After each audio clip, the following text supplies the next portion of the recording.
another edition of Real Estate Investor Talk. I'm sitting here with the MMC of the City of Johannesburg. It's Leah Knott, and she heads up the Department of Economic Development. And we're here to chat today a little bit about her role in the City of Johannesburg. More importantly, we'd also like to uncover the challenges and where we'd like the city to be. Well, thanks for having me and thanks for being here today. Absolute pleasure. Well, essentially, the Department of Economic Development is responsible for the 5% economic growth target by 2021 and the reduction of unemployment. Right. Those are our two top mayoral priorities at the moment, and essentially everything they do is geared towards making sort of the ease of doing business with the city, bringing investment into the city, ensuring that employment increases, and ensuring that departments kind of work within those parameters. Right. So it's a very important department. I think over the years it's kind of been downplayed a little bit, but its role is less of a service delivery mechanism in a direct sense and more of a bringing all of the departments and entities in the city together to work outside of that silo mentality that we see a lot of. No, absolutely.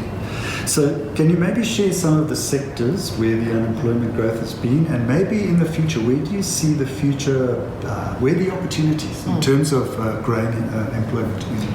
Well, sadly, we've had a decrease in manufacturing, which I think we all know is quite a problem across the country. Yeah. But we've had a strong increase in sectors such as construction. Right. Strangely enough, particularly with regards to small businesses. Mm-hmm. Construction entails, everything from, artisanal trades to actual building, roofing, tiling, paving, and construction companies that maybe handle a little bit of all of those. So it's a very wide field, and we've seen a marked increase, particularly in regions such as Region C, Region A, which is your Roodepoort sort of mid-rand, where there's a little bit more space to build. Right. And obviously within the inner city, which is what we're targeting to try and rejuvenate Johannesburg. Absolutely. That would seem to be your softer target, because you've got existing buildings and you probably could roll them out a lot quicker. Is that kind of the plan in the CBD? Well, I think what we realise is, as a government, you can't be unrealistic in your claims to the general public. You're accountable to them, and it is unfeasible to think that any city has sufficient funds and resources in order to tackle the number of dilapidated buildings that we have. Johannesburg, particularly in the inner city, we've seen a number of hijacked buildings, abandoned buildings that are probably needed renovation 40 years ago. So what we decided to do was go on a more sort of symbiotic course with the private sector, and offer up the buildings that we own, but we also identified buildings that are privately owned, that have either been abandoned or neglected, and we go on a sort of willing buyers, willing seller basis. But if we can't find the owners for whatever reason, or it turns out there's some sort of criminal undertone, we then expropriate under the Constitution as it stands now, because the Constitution does allow for expropriation in extreme circumstances. Right. So we identified about 500 of these buildings. We've released over 100 to date. We just recently released buildings along the transit-orientated node, so that's Orange Grove, and included in that were several petrol stations, strange enough, that the city owned, and the mayor was like, what are we doing in the gas business or the petrol business? Yeah. Doesn't make any sense. Yeah. So we're also looking at, we've expropriated, we're looking at expropriating 10 properties that have been completely abandoned. We can't trace the owners. That's been passed by council. And we're looking at abandoned factories at the moment to kind of stimulate the sort of commercial, industrial element within the city.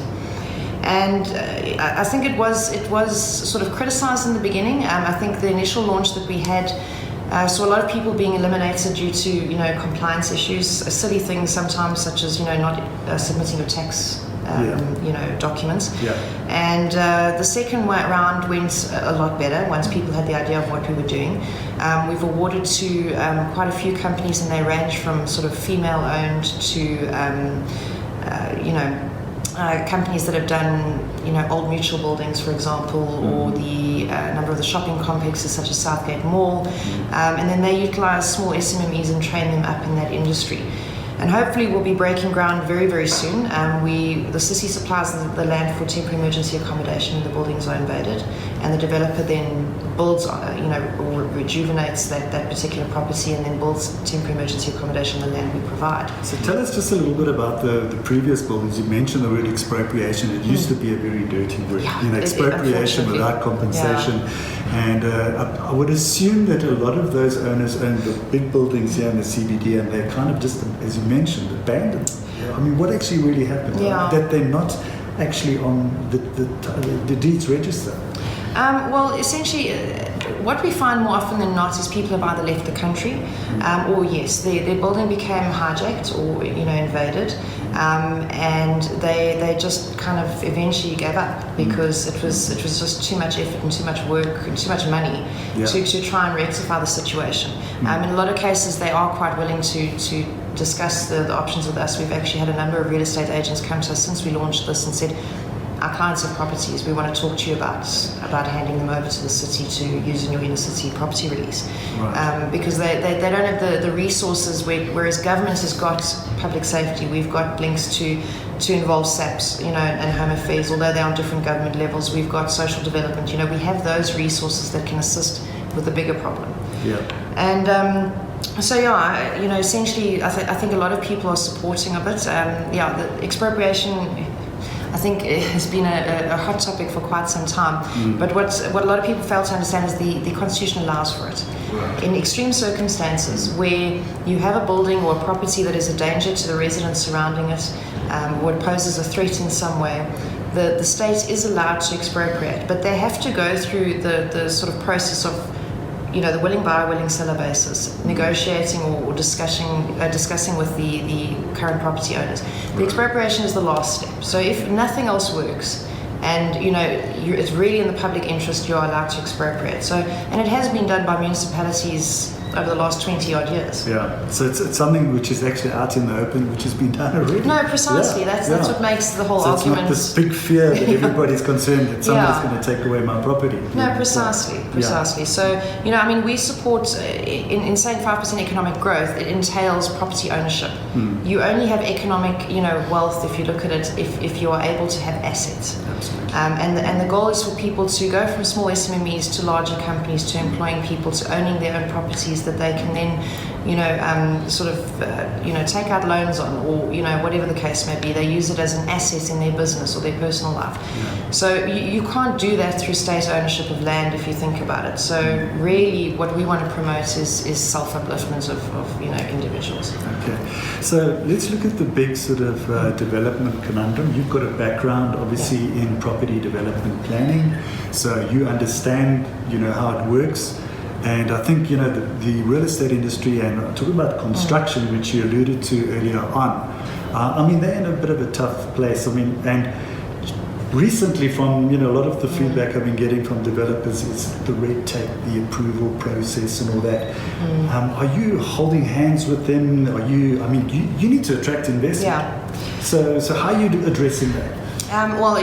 We're working on a number of avenues in terms of that, and I think probably the first point is one of our KPIs includes the sort of service standards, if you will, the ease of doing business within the city. Joburg is seen as a sort of a pilot city that is measured by the World Bank, and they sort of use us as a standard to measure, the rest of the country against. That's interesting. Yes. So sorry to interrupt, because what I'd like to just throw in there to some of the viewers out there, New York City was a slum in the late 80s, and that was turned around. So there's hope. No, absolutely. I think we did. The mayor actually went to New York in 2017 to go and visit their mayor and have a look at their processes, and they were the ones that came up with a study called the broken window syndrome, and I love that.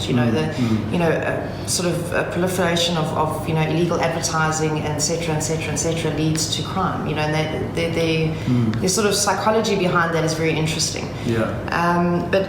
So we have 3 standards there's 20 overall, so things from traffic light downtime that is measured, but it's reported on by the Department of Economic Development. It's not necessarily the department that actions those items. But the 3 most important ones are how easy it is to get electricity connection, building plan approval, and registration of properties. So those are the three that we work on. And previously we actually weren't meeting that KPI. We did in the last financial year, we introduced, with the help of the World Bank, reform action plans through development planning in terms of the building plans, and city power in terms of electrical connections, and then the Department of Finance, who's responsible for clearance certificates and getting properties transferred. So these reform action plans touch on the ease of doing business and how to facilitate and better assist investors, developers, construction companies in doing business with the city. Coupled with that is then the online platform that will be launched by development planning, where smaller construction companies who are doing sort of plans under 500 square meters can do them online. So that's quite an exciting development. It's a pilot project to see how it operates. If it goes really well, we can obviously start expanding it. Rebirth, I think, will be a very exciting moment for all of us. In terms of unemployment, I think I'd like to see a better relationship between the private sector and government in trying to ease the way forward, because that's government's job, is to ease the way forward. We need to bring up industries such as our manufacturing sector, where people are making things. We have a culture that is renowned for working with their hands. I mean, they are more than capable of doing it. You see it everywhere you turn. Even if you go into informal settlements, the things people build with the very bare minimum of materials is phenomenal. So I think we need to start harnessing that and creating an environment where commercial and industrial businesses start taking up more space. Obviously bringing our housing through our property releases closer to those commercial hubs so that they have access to those opportunities. And I think from our side, that's predominantly what I'd like to see going forward. Fantastic. Well, I'd love to have another chat in, say, 2, maybe 5 years' time down the line, and let's see all this thing realized. But Leah Knott, thank you very much for the opportunity. It's wonderful having the chat with you.